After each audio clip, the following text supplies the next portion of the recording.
Now let us see how metals reacts with acid. For example, suppose zinc. Zinc when reacts with hydrochloric acid, it gives ZnCl2, zinc chloride plus hydrogen gas.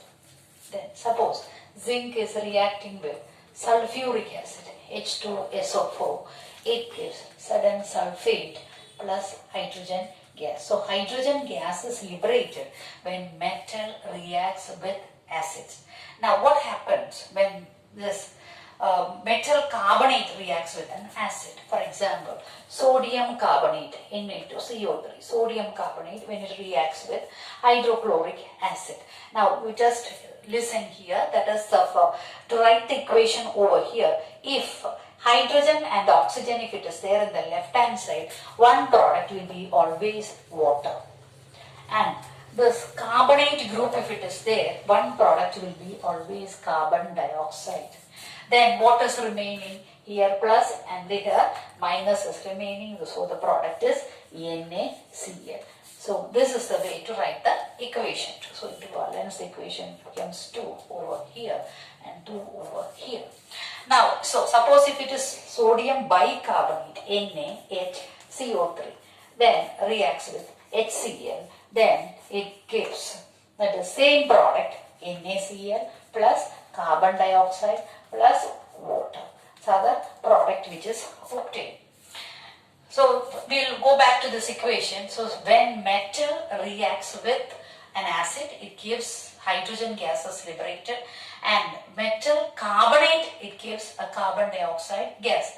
Now what happens when acid and base when it reacts? So acid, that is for example base, NaOH is a base. Base when reacts with an acid, it gives salt and water. We have already proved in the experiment, salt and water, that is NaCl plus water.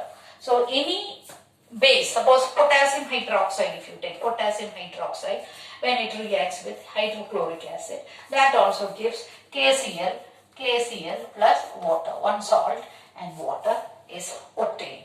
So this is called the neutralization reaction. So when acid reacts with base, it forms salt and water, which is called a neutralization reaction. Now let us see how, what is the common factor for this acid and base? What will be the common factor for acid and base? Now you can see acid, we have already seen HCl, H2SO4, HNO3, all these are some example for acids. Now HCl, so common factor for acid is hydrogen ion. So according to this Arrhenius theory, it is HCl which contains, or H2SO4, sulfuric acid, or nitric acid, HNO3. A common factor is what? Hydrogen ion. It contains H plus ion. Now according to Arrhenius, base which contains always, it's a basic things contains OH minus OH ion or KOH, that is a base according to Arrhenius theory. Now what happens when this acid and base, when it is dissolved in water? What happens? Let us see how ionization takes place with acid and base.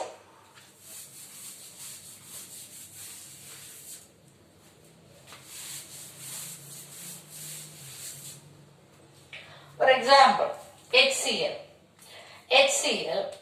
when dissolved in water, it forms hydronium ion H3O plus Cl minus. This is hydrogen will join over here and Cl minus. The same manner, suppose sodium hydroxide when it is dissolved in water, it forms Na plus Cl minus.